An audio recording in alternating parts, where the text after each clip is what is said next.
नमस्कार. आज 7 नोव्हेंबर विद्यार्थी दिन.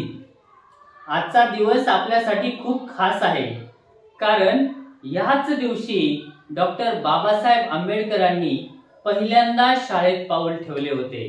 हो, त्या काळात अनेक अडचणी होत्या. वर्ष नको, पाणी नको, बाजूला बसा असं सगळं सहन करत बाबासाहेबांनी शिक्षणाचा मार्ग स्वीकारला. पण त्यांनी हार मानली नाही, शिकत राहिले, पुढे गेले आणि संपूर्ण भारतातच नव्हे तर त्यांनी संपूर्ण विश्वात ज्ञानाला प्रकाश बनले.